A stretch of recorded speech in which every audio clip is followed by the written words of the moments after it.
Le Moyen-Orient.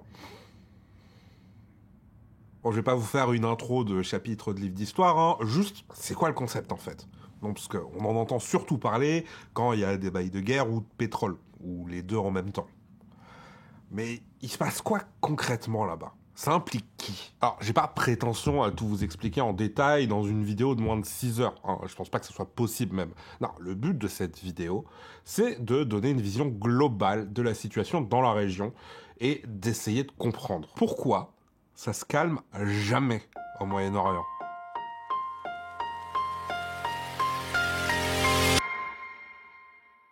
Le Moyen-Orient, c'est 17 pays dans cette zone-là. Ça regroupe grosso merdo les pays d'Asie les plus proches d'Europe, en opposition à l'Extrême-Orient où on retrouve les pays d'Asie les plus éloignés. Bon, on dit aussi Proche-Orient, c'est la même chose, posez pas de questions. Bref, c'est surtout une dénomination occidentale. Ouh, vous inquiétez pas, on va parler colonisation. Hein, 17 pays donc, dont 3 des plus riches au monde, mais aussi un des plus pauvres. Mais surtout, il y a beaucoup de conflits. Ça, c'est la liste des conflits armés en cours au Moyen-Orient. Certains reviennent régulièrement dans la presse, d'autres sont complètement ignorés, mais ils sont bien en cours, et depuis un petit moment pour certains. C'est aussi le terrain de groupes terroristes comme Al-Qaïda et l'État islamique, qui peuvent pas se piffrer d'ailleurs, hein. Donc autant vous dire que c'est une pelote assez compliquée à démêler. Ah oui, et tant que j'y pense, on y trouve aussi 4 des 10 plus gros exportateurs de pétrole, et les villes saintes des 3 grosses religions monothéistes. Puis le canal de Suez, mine de rien, c'est environ 30% du fret maritime mondial qui passe par là. Une zone importante, quoi. Bref, on a fait un peu le tour des infos clés à savoir pour se rendre compte de l'importance de la région et du bordel qui va avec. Mais du coup, comment on en est arrivé là en vrai? Ben, ça aussi c'est compliqué. Pour faire simple, on va partir de là.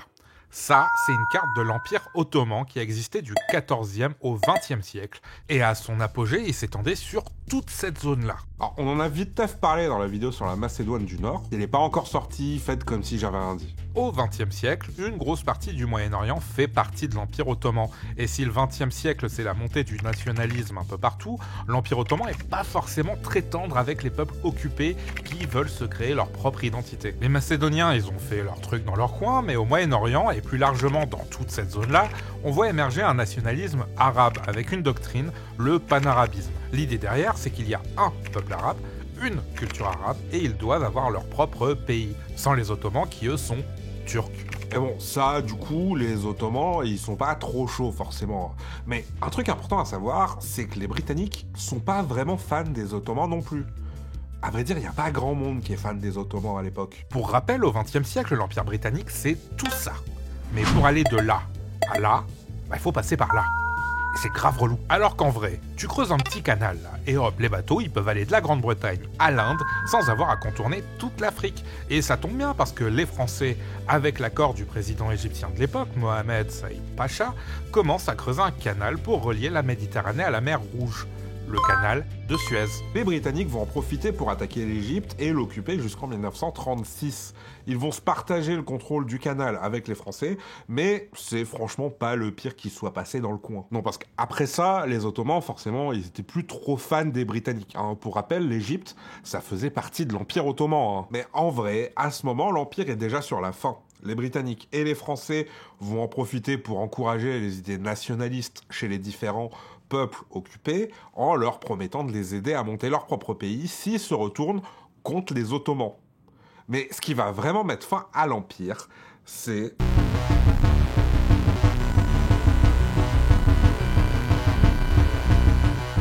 L'Empire ottoman sort perdant et est dissous.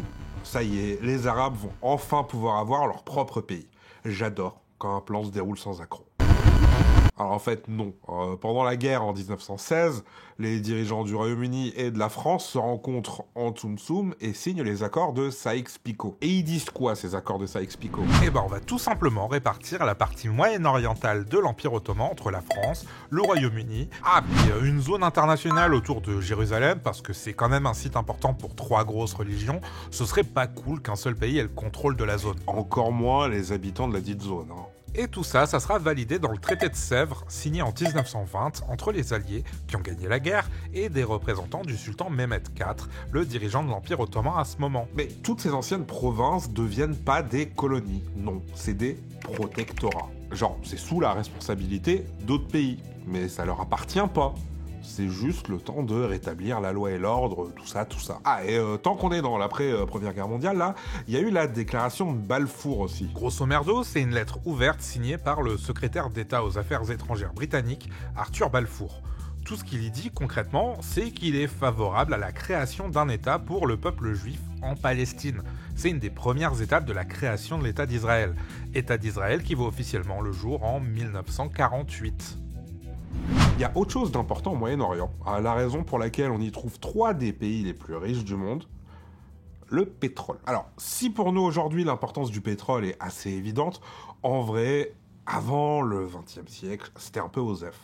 Un genre de gadou noir qui sert à allumer des torches ou renforcer des murs, c'est pas très glam en soi. Non, c'est vraiment avec l'arrivée de la voiture et surtout les 2 guerres mondiales qu'on se rend très vite compte que celui qui contrôle le pétrole celui qui contrôle le pétrole, il a plein d'avions et de tanks, quoi. Et des gros bateaux aussi. C'est important, les gros bateaux.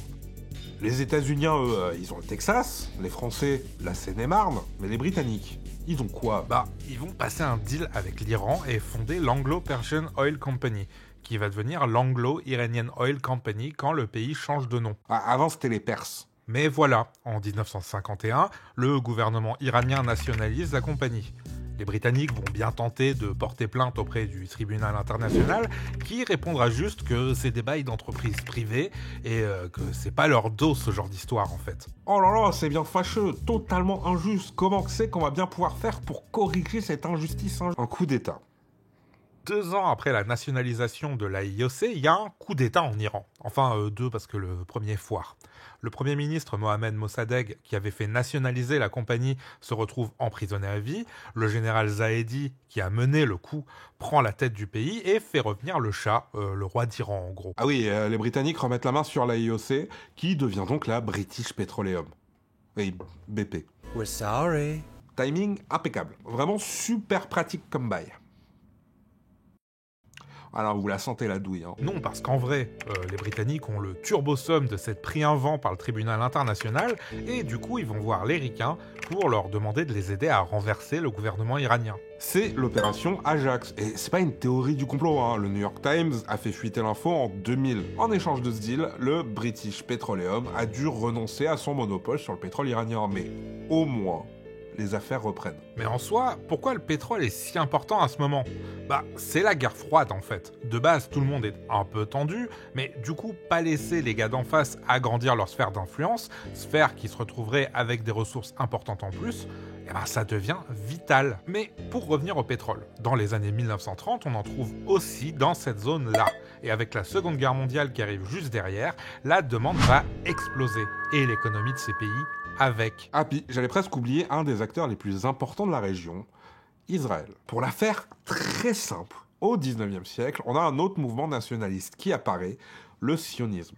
L'idée, c'est de fonder un pays pour le peuple juif, qui à cette époque prend de plus en plus cher en Europe. Mais pas mal de juifs d'Europe avaient déjà commencé à acheter des terres et immigrer en Palestine, surtout avec la Première Guerre mondiale, quand c'est devenu un protectorat international.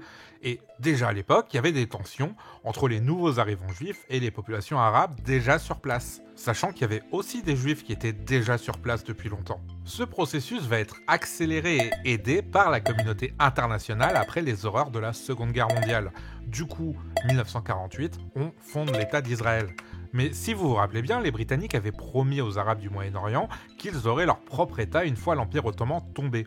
Et là, non seulement ils sont sous divers protectorats, mais en plus, on crée un État indépendant au milieu du territoire qu'on leur avait promis. Du coup, 14 mai 1948, création d'Israël, 15 mai 1948, guerre arabo-israélienne, et ça inclut tout ce monde-là. Israël gagne, mais ce n'est que le premier d'une très longue liste de conflits qui continue encore aujourd'hui. Je sais pas quand sortira cette vidéo, du coup je préfère pas donner le dernier en date, au cas où ça soit plus le dernier en date justement. J'ai déjà fait une vidéo sur l'histoire d'Israël il y a 9 ans. Non, vous savez quoi ? Allez pas regarder ça. Ça vous intéresserait une nouvelle mise à jour ? Lâchez un com. Bref, ça c'était pour la partie historique très abrégée. Maintenant, vous savez d'où on part.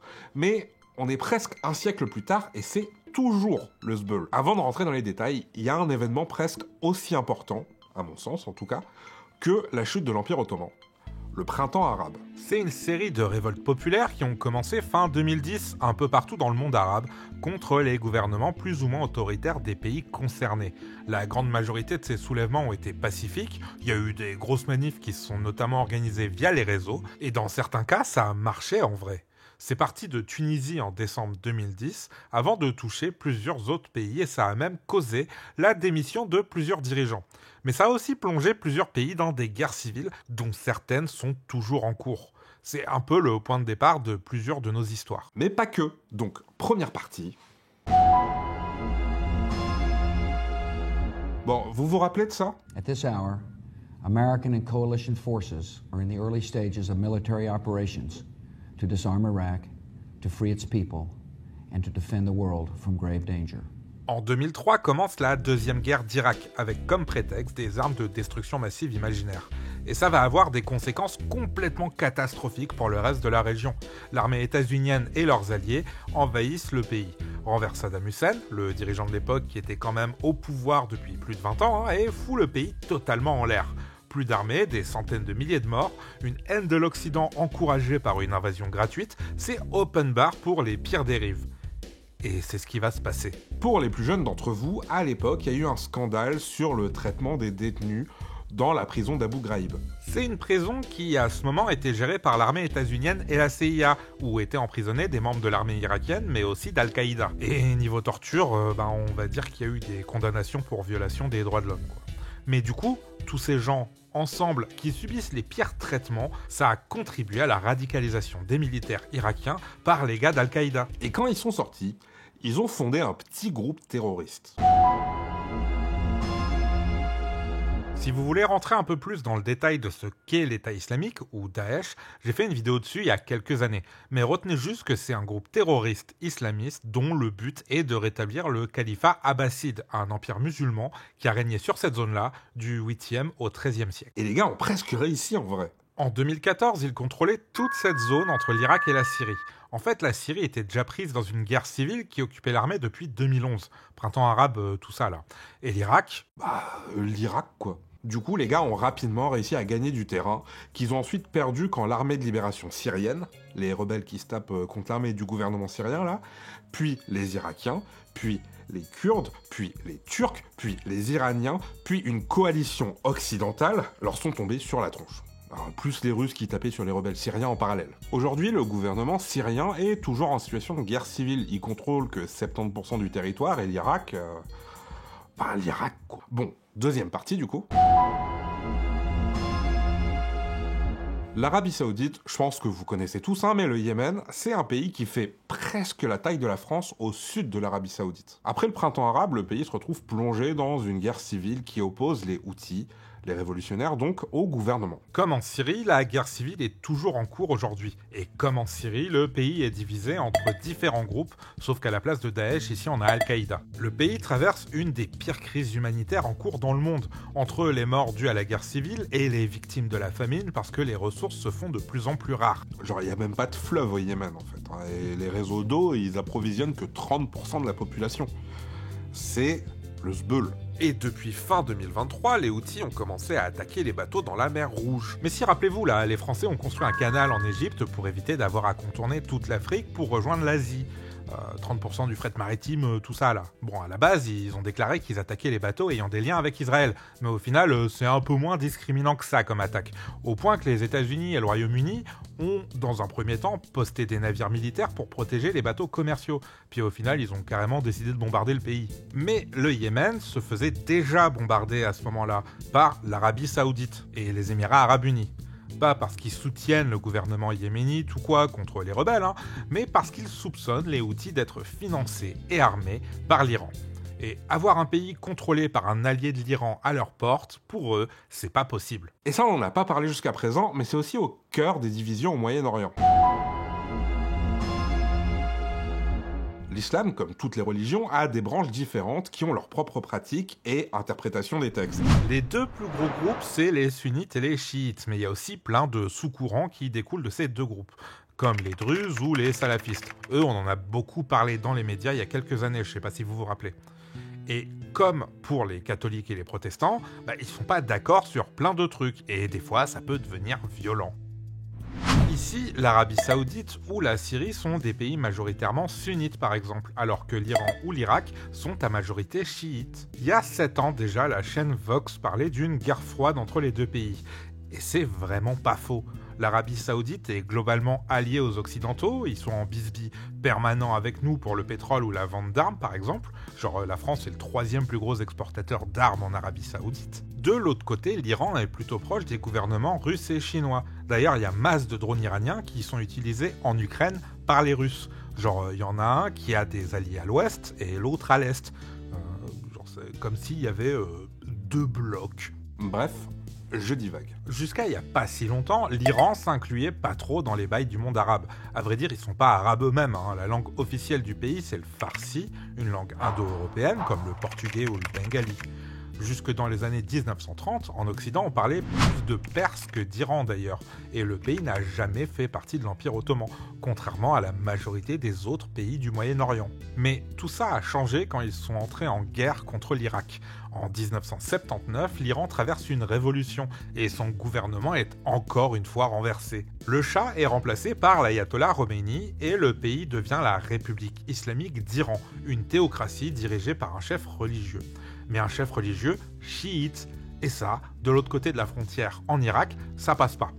L'Irak, déjà dirigé par Saddam Hussein, est un pays à majorité chiite. Mais Saddam et son gouvernement, eux, sont sunnites. Et le Saddam, il est pas serein du tout.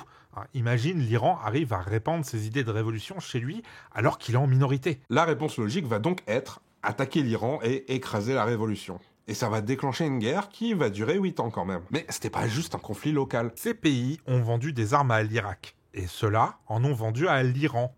Attends 2 secondes là. Alors, il y en a bien qui soutenaient les deux camps en même temps en fait. Les affaires sont les affaires, faut croire. Bon après, c'est bien sympa les thunes, mais une guerre ouverte dans la zone qui fournit le monde entier en pétrole, c'est pas ouf pour les affaires non plus. Du coup, en 1983, les membres du G7 vont se mettre d'accord pour imposer un embargo commercial sur l'Iran et l'Irak. S'ils ont plus de thunes, ils peuvent plus faire la guerre. Bon, va quand même falloir 5 ans pour mettre un terme au conflit, avec une victoire de l'Irak grâce au soutien d'autres pays arabes, dont l'Arabie Saoudite, et plus insidieusement des Occidentaux. Mais ça va surtout totalement couper les relations entre l'Occident et l'Iran. En soi, c'est le dernier conflit auquel a participé l'Iran directement. Mais c'est pas pour autant qu'ils sont restés tranquilles. Aujourd'hui, l'Iran soutient le Hezbollah au Liban, qu'ils ont créé d'ailleurs, le Hamas en Palestine, les Houthis au Yémen et plusieurs groupes en Syrie et en Irak. Et tout ce petit monde forme un groupe qui s'appelle lui-même l'Axe de la Résistance. Le but du régime iranien, c'est virer les États-Unis et Israël du Moyen-Orient. Les États-Unis parce qu'ils n'ont jamais vraiment digéré leur rôle pendant la guerre contre l'Irak et les différents embargos imposés sur le pays, et Israël parce qu'ils les considèrent juste comme un satellite états-unien au Moyen-Orient. Et puis l'antisémitisme aussi, accessoirement. Du coup, on se retrouve avec l'Iran, allié aux Russes et aux Chinois, qui soutient plusieurs groupes chiites au Moyen-Orient, qui est en tension permanente avec l'Arabie Saoudite, sunnite et alliée des États-Unis. Et les deux se tirent dans les pattes par proxy depuis des années. Pour reprendre l'exemple de la Syrie, l'Iran soutient le gouvernement du président Bachar al-Assad, chiite, et l'Arabie Saoudite soutient les rebelles issus du printemps arabe, sunnite. Mais c'est autant une histoire de proximité religieuse que d'opportunisme. Je veux dire, à une époque, les pays protestants avaient plus facilement tendance à s'allier entre eux face aux catholiques. Mais c'est pas pour autant que ça a empêché les alliances de circonstances entre protestants et catholiques contre d'autres protestants et catholiques. Non, c'est surtout un jeu d'alliances complexe. L'allié d'hier peut devenir l'ennemi d'aujourd'hui et vice-versa en fonction des besoins du moment. L'Iran veut virer les États-Unis de la région, l'Arabie Saoudite en a besoin pour le commerce. Le Hezbollah veut faire disparaître l'État d'Israël, l'Iran voit Israël comme une marionnette états-unienne et est vraiment pas contre l'idée. Bon, on y arrive enfin. Je sais, vous savez, on sait tous, on va essayer de rester cordial dans les commentaires. S'il vous plaît, faites un effort. Depuis la création de l'État d'Israël en 1948, c'est le Zbeul non-stop. Ça, c'est la carte du pays au moment de son découpage dans ce qui était alors une zone sous mandat britannique. Vous vous rappelez quand on parlait de la redistribution entre la France et le Royaume-Uni des provinces moyen-orientales de l'Empire ottoman là. Et ça, c'est la carte d'Israël aujourd'hui. Comme je l'ai déjà dit, au lendemain de la création du pays, c'est le début du conflit israélo-arabe, et ça continue encore aujourd'hui. Alors, il y aura bien des traités de paix et des accords signés par tout un tas de monde, mais concrètement, la situation est toujours turbo-tendue aujourd'hui. Au moment où j'écris, l'armée israélienne bombarde la bande de Gaza au sud et a lancé une opération terrestre limitée au sud du Liban. C'est bizarre, ça me dit quelque chose ce nom. Sûrement mon imagination. Mais comment on en est arrivé là ? C'est-à-dire qu'Israël, bien qu'ayant moins d'un siècle, a une histoire assez dense. Comme je l'ai dit, le pays avait même pas un jour qu'il était déjà en guerre. Je rappelle qu'à la base, les Britanniques avaient promis au peuple arabe occupé par l'Empire ottoman leur propre nation. Et dans un premier temps, il y a eu ces histoires de protectorat et zones internationales, puis des indépendances données au compte-gouttes, sauf pour la Palestine sous mandat, justement. Vraiment, les roast-beef, ils ont dit, c'est plus notre problème. Bisous. Bref, aujourd'hui, Israël et les pays frontaliers sont en état d'alerte permanente. Quand on est allé à Beyrouth pour tourner une vidéo avec Anto, il y avait des tanks partout dans les rues. Sur le moment, j'ai trouvé ça un peu énervé comme moyen de prévention, mais avec le recul, je comprends mieux pourquoi. Israël est le plus gros allié des États-Unis dans la région, et de par même la nature de sa création, son existence est menacée depuis littéralement le premier jour. À l'heure actuelle, il y a surtout deux groupes qui menacent le pays. Le Hamas et le Hezbollah, deux organisations politiques et armées créées après des conflits entre d'un côté la Palestine et Israël et de l'autre le Liban et Israël dans les années 1980. Les deux organisations sont considérées comme des groupes terroristes par la plupart des pays occidentaux et ont des buts différents. Le Hezbollah veut tout simplement le démantèlement de l'État d'Israël, là où le Hamas veut le retrait des Israéliens de la bande de Gaza et de la Cisjordanie, deux territoires palestiniens aujourd'hui contrôlés par le gouvernement israélien. Concrètement, il revendique la création d'un État palestinien qui inclurait les territoires que possédaient les Palestiniens en 1967. Chose que le gouvernement israélien refuse catégoriquement. Mais Israël n'a pas que des ennemis dans la région. Si vous avez vu ma vidéo sur l'espionnage, et si vous l'avez pas vue, allez la voir. La société NSO, qui collabore régulièrement avec le gouvernement israélien, a vendu son logiciel espion Pegasus au gouvernement saoudien, par exemple. Gouvernement saoudien dont les relations avec l'Iran se sont détendues de ouf depuis l'an dernier d'ailleurs, grâce à des négociations avec la Chine. Encore une fois, il y a plein de liens complexes entre tous ces pays et ça peut pas être simplement résumé à « ils s'aiment pas parce que ». Je suis pas non plus là pour discuter de la légitimité de l'existence d'Israël. Le pays est là, il est né dans un contexte colonial au détriment des gens qui vivaient déjà là, mais comme pour l'Australie ou le Canada, c'est pas aussi simple que de dire aux gens « ok, rendez la terre et rentrez chez vous ». La majorité des Israéliens sont nés là, ont grandi là et n'ont connu que leur pays. Les pays arabes autour aussi, c'est des créations coloniales d'ailleurs. Tout ça là, ça n'existait pas avant la chute de l'Empire ottoman. Mais en face, il y a les Palestiniens qui vivent en territoire occupé. Enfin, ils ont même pas leur propre pays en fait. Et ce territoire, entre l'installation régulière de colons israéliens et les frappes de l'armée, il rétrécit un peu plus chaque jour en fait. Sans compter le contrôle auquel ils sont soumis en permanence et l'état d'apartheid du pays en fait. Enfin, c'est la merde quoi. La violence dans la région s'est intensifiée depuis l'attaque du Hamas le 7 octobre 2023 au sud d'Israël. Attaque qui a coûté la vie à plus de 1000 personnes, dont près de 800 civils. En réponse, Israël bombarde la bande de Gaza non-stop depuis plus d'un an au moment où sort cette vidéo. Et on compte plus de 40 000 morts côté palestinien. Le Hezbollah, au Liban, en a aussi profité pour attaquer la frontière nord d'Israël. Et l'Iran est aussi rentré dans le conflit en envoyant d'abord des drones, puis des missiles. Faut comprendre que la région était plus ou moins bloquée dans un statu quo depuis plusieurs années. Et l'attaque du 7 octobre a été tellement soudaine et violente que ça a tout changé. Pour tout le monde. Bref, l'escalade continue et devant les nombreux refus du gouvernement Netanyahou à un cessez-le-feu, les perspectives de paix ont l'air assez maigres pour l'instant. Mais je veux insister sur le fait qu'à cette heure, les principales victimes de ce conflit, c'est les civils, qui ont rien demandé. Alors c'est impossible à résumer ici, et c'est le cas pour chacun des segments de cette vidéo en fait. Le but c'était surtout de donner une idée plus ou moins claire de pourquoi la région est continuellement plongée dans des conflits. Et encore, j'ai pas parlé des conflits autour des cours d'eau, les chocs pétroliers, tout le bordel de la guerre froide, du Liban qui est un genre de Moyen-Orient dans le Moyen-Orient, enfin voilà. Yo, c'est Dave du futur. Alors, cette vidéo à la base a été enregistrée le 3 octobre 2024 et aujourd'hui, au moment où j'enregistre ça, on est le 29 novembre 2024 et d'ailleurs, je le fais en live sur Twitch. Abonnez-vous à la chaîne. Du coup, depuis qu'on a tourné la vidéo, il s'est passé tout ça. Le chef du Hezbollah, Hassan Nasrallah, a été tué par des frappes israéliennes, ainsi que 7 autres membres importants du Hezbollah. Il devait être remplacé par son cousin, qui a aussi été tué par des frappes israéliennes. Et il y a aussi Yahya Sinwar, chef du Hamas, qui a été tué par l'armée israélienne. Voilà. C'est le bordel. Dans la vidéo, j'ai parlé d'une opération terrestre limitée à la frontière israélo-libanaise. Alors, du coup, ça s'est tout simplement transformé en invasion du sud du Liban par Israël. Il y a aussi eu 37 morts et plus de 3000 blessés dans une attaque au beeper piégé, vous savez, les tatous là, au Liban.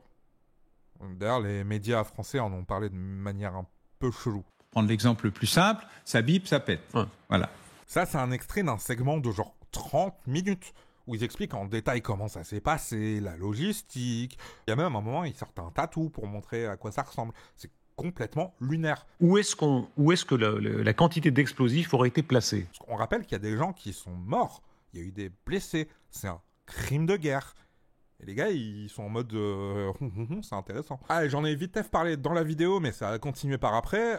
L'Iran, du coup, avait envoyé des missiles sur Israël et a continué de le faire. Et du coup, Israël a répondu en envoyant des missiles sur l'Iran. Entre-temps, il y a aussi l'ONU qui a reconnu que le meurtre de civils palestiniens, la destruction de villes et le refus d'accès à de l'aide humanitaire constituaient un génocide. La Cour pénale internationale a d'ailleurs émis un mandat d'arrêt international contre Benjamin Netanyahou, le Premier ministre israélien, et son ancien ministre de la Défense, Yoav Gallant. Mais à ce qu'il peut en France, Netanyahou, il a l'immunité. Ah, et trop bien, les États-Unis ont négocié un cessez-le-feu entre Israël et le Liban pour une durée de 60 jours. Ça a commencé avant-hier, et... Ah bah non, pardon, ça a déjà repris. Mais il s'est aussi passé des trucs dans le reste du Moyen-Orient. Déjà, en Syrie, les forces rebelles opposées au gouvernement de Bachar al-Assad ont lancé une offensive sur la ville d'Alep, qui avait déjà été prise suite au printemps arabe, ensuite perdue, ensuite reprise. Ensuite, il y a l'État islamique qui a vite fait essayé de la prendre, puis elle a été reprise, Bref, personne fout la paix à cette ville. Pour rappel, Alep, c'était la 2e ville du pays avant la guerre, et aujourd'hui, c'est juste un champ de ruines. Côté Iran, ils sont en train actuellement de reprendre leur programme nucléaire. Ils en avaient commencé un il y a longtemps, qui a été hacké. D'ailleurs, je vous recommande la vidéo de Sylvain sur le sujet. Et si vous parlez anglais, il y a l'excellent podcast Darknet Diaries qui a fait aussi tout un numéro sur ce même sujet. Je vous recommande les deux, quoi qu'il arrive. Bref, donc l'Iran voulait se doter d'un programme nucléaire. Les Occidentaux étaient pas d'accord. Au final, ils ont réussi à négocier des accords, mais Donald Trump y avait mis fin pendant son mandat. Donc là, ils reprennent, et Donald Trump arrive au pouvoir dans 2 mois. Qu'est-ce qui pourrait mal se passer ? Le Yémen, même chose. Ah si, il y a des mercenaires yéménites qui sont allés en Ukraine aider l'armée russe. Vous faites ce que vous voulez de cette information. Là, ça, c'était un récap des 2 derniers mois. Et encore, j'ai pas parlé de tout. Hein. Et c'est pas dit que entre maintenant et demain, donc le moment supposé où sort la vidéo, il n'y a pas de nouveau bail. Bref, c'est compliqué. Encore une fois, c'est une vidéo qui est loin d'être exhaustive. Hein. Je l'ai commencé il y a 6 ans. Et ce que vous voyez là, c'est la 7e version du script. Du coup, si jamais ça vous a intéressé et que vous voulez soutenir ce travail, n'hésitez pas à faire un tour sur notre Patreon. Hein. Ça aide énormément. Merci à tous. Enfin, bref.